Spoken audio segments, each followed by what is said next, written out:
আসসালামু আলাইকুম। তো আপনারা এখানে যে জ্যাকের মেশিনটা দেখতে পাচ্ছেন, মডেলটা হচ্ছে A4C। তো এই মডেলের মেশিনের কাউন্টারটা কীভাবে আপনারা চালু করবেন?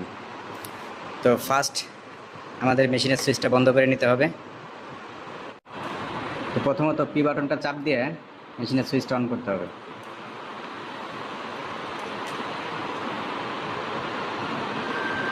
তো এখানে P44 আসছে।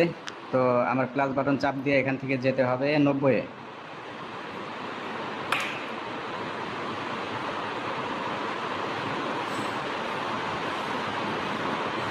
এই যে দেখতেছেন এখানে P90 এই সাইডে আছে 00। তো এখন আমি এই রাইটের বাটনটা চাপ দিয়ে এখানে 1 করব, 90-তে 1 করব। তো এখন কিন্তু আমাদের কাউন্টারটা চালু হয়েছে, ঠিক আছে। তাহলে হচ্ছে P90-তে হচ্ছে এখানে 01 করলে আমাদের কাউন্টারটা চালু হবে। তো কত পিস পরে পরে আর কি কাউন্টারটা উঠবে, তো সেটা আমরা কিভাবে করব? তো এটা হচ্ছে এখানে দেখেন P88।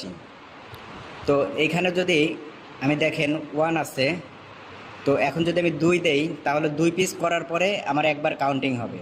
আর এখানে যদি 3 দেই তাহলে 3 পিস করার পরে নাইফ মারার পরে আমাদের একবার করে কাউন্ট হবে।